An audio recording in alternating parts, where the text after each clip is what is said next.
paham. Berarti jumlah penggabungan mahram itu, pelimpahan dan seterusnya dan dengan kriteria-kriteria itu tidak sama rata di seluruh provinsi, kabupaten, kota. Kotanya tergantung permohonannya. Tidak, tergantung di samping permohonan juga tergantung alokasi kota yang sisa di masing-masing provinsi atau kabupaten. Ya, tapi kan kalau misalnya sama kebutuhannya dalam 2-3 kota tertentu, lalu Bapak menetapkan lebih banyak di kota A, sementara kota B dan C lebih sedikit, itu apa alasannya? Kita tidak mungkin Pak akan menetapkan A banyak, B banyak, karena sesuai dengan nomor porsi yang ada dan nomor sisa kota yang ada. Lowong itu aja yang kemarin haji khusus tambahan 3.503 saja itu antara kabupaten kota tuh berbeda-beda, Pak. Ada yang di kampungnya Pak Ketua ini, Pak Nusron, katanya sudah nggak ada di situ kota haji khususnya, malah nggak ada. Di Kudus ya? Reguler. Dan ada beberapa kabupaten kota yang lainnya itu malah nggak ada haji khususnya gitu. Yang ada malah tempat lain. Saya cuman ini Pak Saiful, saya minta Bapak ini aja dengan tegas saja. Berarti pembagian mahram dan yang sejenisnya itu, penggabungan mahram dan sejenisnya itu tidak merata di seluruh Indonesia. Ini Pak, jadi sama dengan tadi mohon izin Pak Ketua, pertanyaan di awal Pak Ketua terkait distribusi kota tambahan ya. Kota tambahan ini kan rumusnya dia menggunakan jumlah waiting list di provinsi, ya jumlah waiting list di provinsi dibagi waiting list nasional. Ya. Ya, itu jumlahnya di waiting list provinsi gitu, ya dibagi waiting list nasional, ya dikali kota tambahan 10.000. Jadi contoh, ya waiting list provinsi, ya waiting list provinsi dibagi waiting list nasional kali 10.000. Contoh kayak Aceh, waiting list provinsi itu 134.345. Ya. Ya, dibagi waiting list nasional yang 5.300.000-an. Maka dia akan temu angka 257 orang. Nah, kenapa tidak merata di masing-masing kabupaten? Karena ada provinsi yang membagi kotanya sampai kabupaten. Ada 10 provinsi. Seperti Bengkulu, ya Jawa Barat, Kalimantan Barat, Kalimantan Timur, Sulawesi Selatan, Maluku Utara, Sulawesi Barat, Papua, dan Kaltara. Itu membagi di masing-masing kabupaten. Pasti akan kebagian. Tapi tatkala porsinya itu hanya tingkat provinsi, maka ada kabupaten yang bisa tidak kebagian. Karena apa? Kota tambahan ini diberikan kepada nomor urut. Nah, dalam hal nomor urut di masing-masing provinsi, di masing-masing kabupaten, ada yang nomornya besar, ada yang nomornya kecil. Tatkala kota tambahan Aceh dapat 257 contoh, nomor urut 1 sampai 7, ada kabupaten yang daftar nomornya mungkin 270, maka dia akan tidak dapat. Ini karena porsinya di porsi kabupaten. Terus satu sisi yang lain, kenapa kok bisa tidak ada? Karena di dalam KMA 13 maupun undang-undang, pembagian kota tambahan itu berdasarkan waiting list maupun jumlah penduduk muslim. Nah ini kadang-kala mohon izin, ada yang penduduk muslimnya banyak, ternyata yang daftar hajinya sedikit. Ada yang penduduk muslimnya sedikit, ternyata yang daftar hajinya banyak. Ini juga akan mempengaruhi dalam pembagian. Sehingga tatkala pembagian itu pasti tidak rata. Iyalah, tapi dari pusat, ya, begitu ada tambahan begitu, dia didistribusikan ke seluruh Indonesia kan? Iya, berdasarkan dengan, tadi rumus itu. Kebutuhan-kebutuhan yang Bapak buat tadi. Sesuai dengan rumus itu kita bagi rata. Bapak yakin nggak itu tidak ada yang salah misalnya dari situ? Bapak yakin bahwa itu adil? Yakinlah, sesuai undang-undang. Loh ya, Bapak yakin nggak kalau itu sudah adil? Adil. Jadi karena ada teman-teman juga ini yang sangat katakanlah ya sektoral begitu dari teman-teman yang berbeda dengan penjelasan ini. Ya untuk yang haji reguler ini ya. Kemudian saya ke Pak Jaja lagi nih balik nih. Pak Jaja, Bapak tadi kan yakin bahwa Bapak sudah sesuai ketentuan undang-undang ya Pak? Pakai mic aja Pak. Ini, Baik. Iya Pak. Kalau menurut undang-undang, berapa persen jatah jamaah haji khusus, Pak? Jatah haji khusus kota utama itu adalah 8%. 8%, Pak. Iya. Adapun untuk kota tambahan tentunya mengacu kepada pasal 9. Itu Pak yang kami yakini. Pasal 9 yang berbunyi bahwa kasih pasal 9. Ah ini nih pasal 9. Dalam hal terdapat penambahan kuota haji Indonesia setelah Menteri menetapkan kuota haji sebagaimana dimaksud pada ayat pasal 8 ayat 2, Menteri menetapkan kuota haji tambahan. Ketentuan mengenai pengisian kuota haji tambahan diatur dengan peraturan Menteri.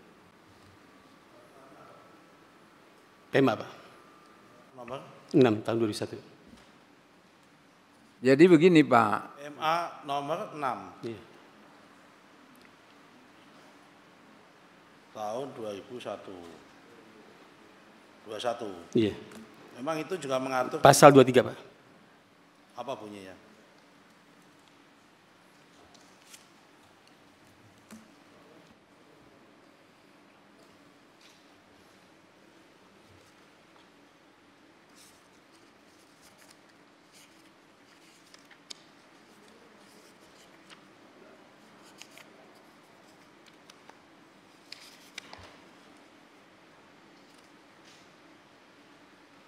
Coba dicek dulu soal kuotanya ada apa bunyinya.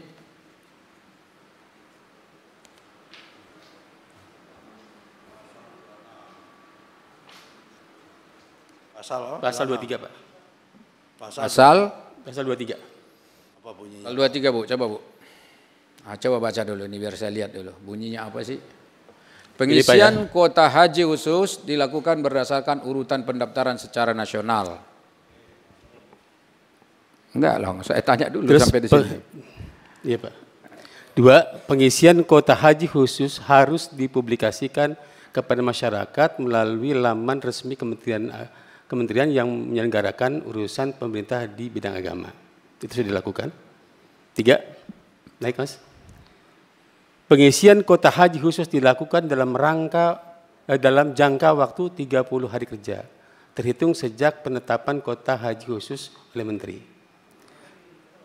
4. Pengisian kuota haji khusus sebagaimana dimaksud pada ayat 1 diperuntukkan bagi jemaah haji khusus.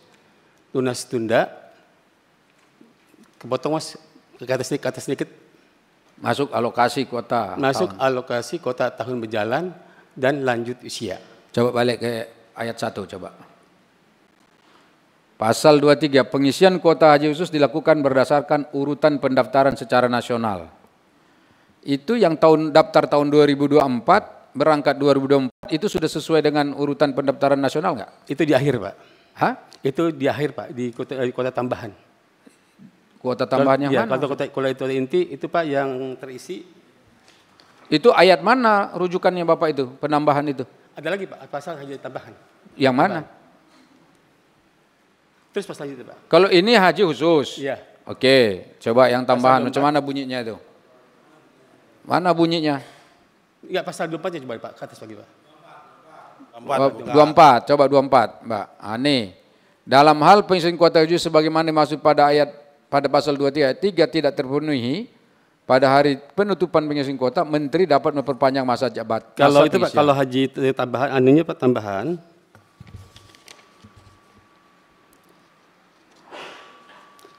Ini saya cuma mau menelusuri loh Pak. Bapak sudah sesuai ketentuan enggak nih?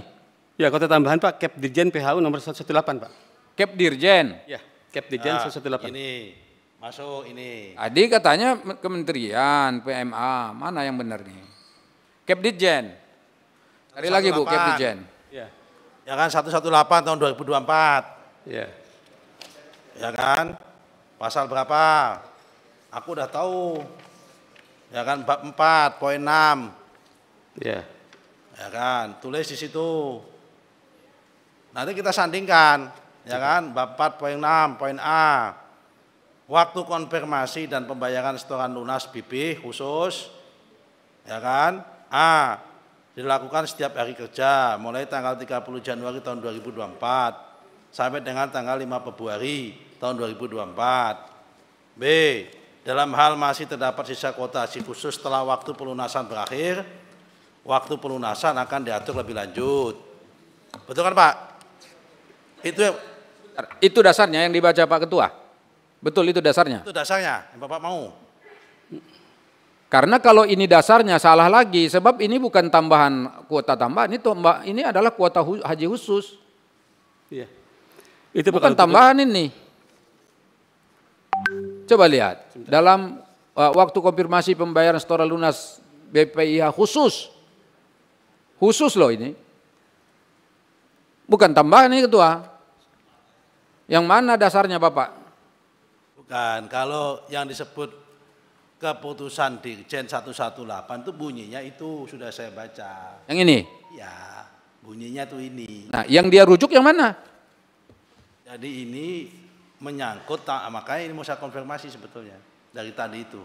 Iya, yang rujukannya mana Pak Jaja? Katanya tadi sesuai ketentuan undang-undang. Ada Pak, di pasal 25 PMA 6 2001. PMA lagi? Pasal 25. Balik ke PMA? Iya. Balik PMA, coba putar lagi PMA. Jadi jangan sampai nanti justru Ibu Ulan yang lebih paham soal pasal-pasal ini. Oke.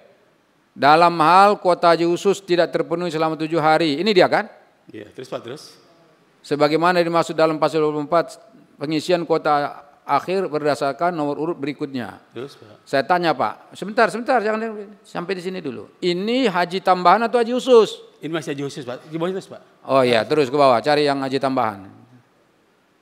Mana ini tambahan? Pengisian pasal berapa Pak? Tadi Bapak bilang pasal 25, ke 25 tadi Bu. Ah ini yang B, yang ayat 2, coba ayat 2 di bawahnya. Ini semua tambahan, karena ini PMA-nya judulnya PMA tentang tambahan. Tapi dia sebutnya haji khusus. Ya tambahan itu ada 2, tambahan reguler sama tambahan khusus. Tambahan ammah sama tambahan khosoh.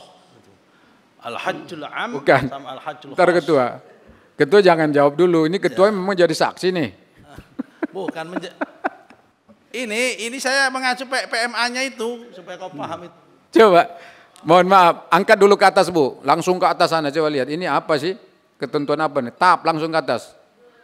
Apa ini? Peraturan Menteri Agama Republik Indonesia tentang penyelenggaraan ibadah haji dan umroh dan penyelenggaraan ibadah haji khusus.